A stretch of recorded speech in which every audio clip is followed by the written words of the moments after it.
ఈ శ్లోకం పరమ పవిత్రం, జ్ఞాపకం పెట్టుకోండి. శంకరాచార్యుల వారు జాతియందు కృపత్యేత మనకిచ్చారు. ఆడ మగ పిల్ల పెద్ద ప్రతి వారికి శ్లోకం నోటికి రావాలి, తప్పులు లేకుండా చదవాలి. ఇందులో ఒక గమ్మత్తుంది ఆ శ్లోకంలో అక్షరాలు మారాయా వ్యతిరిక్త అర్థాలు వస్తాయి. అందుకని తప్పులు చదవకుండా చక్కగా చదవడం నేర్చుకుని చిన్న చిన్న పిల్లల దగ్గర నుంచి అలవాటు చెయ్యండి. స్నానం చెయ్యగానే ఒక్కసారి అమ్మవారి దగ్గరికి వెళ్ళి ఆ కట్టుకున్న తువ్వాలతోటో అందులో బాలల భక్తికి అమ్మవారు పొంగిపోతుంది.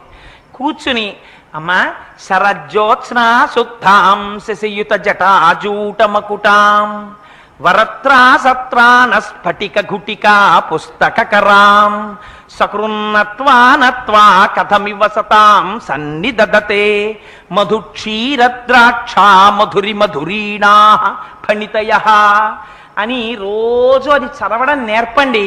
మీరు 1,00,00,000 రూపాయలు ఇచ్చినప్పుడు మీ మనవణ్ణి రక్షించుకున్న కన్నా ఈ ఒక్క శ్లోకాన్ని మీ మనవడికి మీరు నేర్పారా, వాడి జీవితాన్నంతటిని మీరు రక్షిస్తారు. ఏదో ఒకనాడు వాడలా చెప్పగా చెప్పగా చెప్పగా చెప్పగా వాడి మనస్సు నిలబడుతుంది. ఆనాడు అమ్మ కృప వాడి ఎందు ప్రసరిస్తుంది. అమ్మ అనుగ్రహం కలిగిందా వాడు ఏ స్థితికైనా వెళ్ళచ్చు. అందుకని ప్రతి వాళ్ళు మాకెందుకండి, మేము పెద్దవాళ్ళం అయిపోయాయి కదా, మాకెందుకు ఈ శ్లోకాలు అనుకోకండి. జ్ఞానము కావాలి కదా, భగవత్ సంబంధమైనటువంటి జ్ఞానము ఆత్మజ్ఞానము లోపల స్థిరపడడానికి అది ప్రసరించడానికి పరమ హేతువైనటువంటి గొప్ప శ్లోకాన్ని ఇవాళ శంకర భగవత్పాదులు మనకి కృప చేశారు.